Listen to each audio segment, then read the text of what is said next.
Hello, Capstone class. This is Kirstie, and I'm going to be giving the presentation from afar because I can't be there today and I don't want to get my grade destroyed or let my group down. So I will be presenting on chapter 14.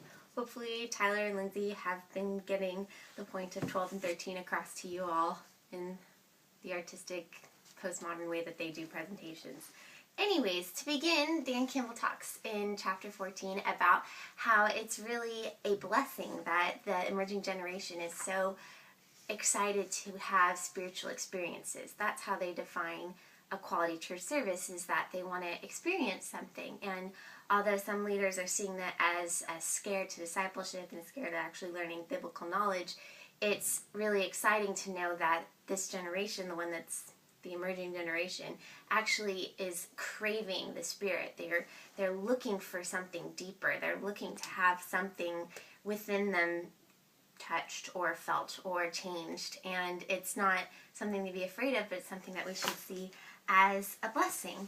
And he uses two different examples, actually. One of a quality experience where he just went into a church and he had it was just all young people sitting on floors, sitting on chairs, and they were worshiping together of chants and reading Bible verses, and it was all very beautiful. And then another church service he went to, which was somewhat of a similar format, but that was totally lacking in the authenticity of a spiritual experience. So it's not just the manner in which the service is run, but whether or not the Spirit is actually moving, whether or not there's life in the church, whether or not people in the congregation are actually connecting to the hymns in which they are singing.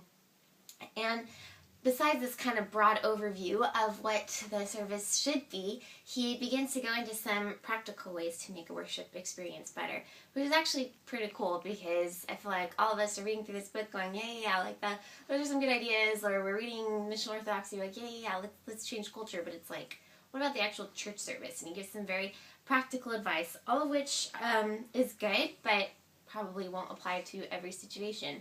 He starts by saying encouraging the artistic community. You know, the arts are very powerful. He actually uses the example in the book that he's really tired of hearing sports illustrations. And aren't we all? Every pastor uses them all the time. And there's so little quality given to the arts. And having the artistic community rise up, I mean, particularly for his church in Santa Cruz, has been huge for his congregation and huge for actually encouraging people to have that sensory experience, which was kind of touched on in chapter 12 and how it's so valuable. This also encourages creative expressions in worship. And the expressions in worship, it's not like, he doesn't really get into like what people are actually doing in the service and how they're responding, as much as creating an environment that really lends itself to responding, like dark curtains and dimmer lights and these sorts of things. And he also says that this is the sort of church gathering that the old church, again, the vintage church, the ancient church does. It's simpler. It's about getting to the heart instead of trying to do big flashy things. He kind of mentions how churches are still trying to push this pop culture of big rock music and big bands, and that's just not what people are interested in anymore. They want to hear something deeper. Again, like the emerging generation, not all people, obviously. Another few practical things he says is honoring the older generation, which is really good too, because I'm sure a lot of this is really scary to some people that are not really in our generation. And he's saying, like, we can't just exclude those people, but actually bringing them into the service and honoring them and creating that bond is good for all generations, but particularly a healthy church. He also says bringing women into the service.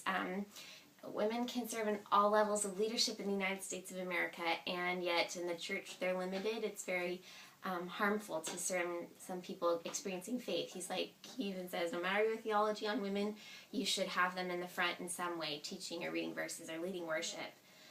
He also says that children and families should be a part of the service. It's been too long that they've been separated and treated like they can't learn as a family. And a big thing that he said that really stuck out to me is that, it's not the responsibility of the church to teach children the Bible. It's the responsibility of the parents.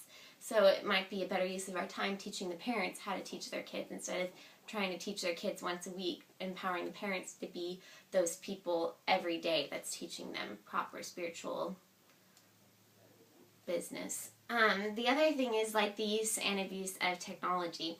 We are in a very technologically savvy generation, world, time, whatever you want to say. And so when people get lazy with how they use their technology, it's really distracting and not helpful. And he says that some of the things that are difficult for technology or difficult for the church in light of technology is that the slideshows aren't very good and these sorts of things. So yeah, that's all I'm going to say about that.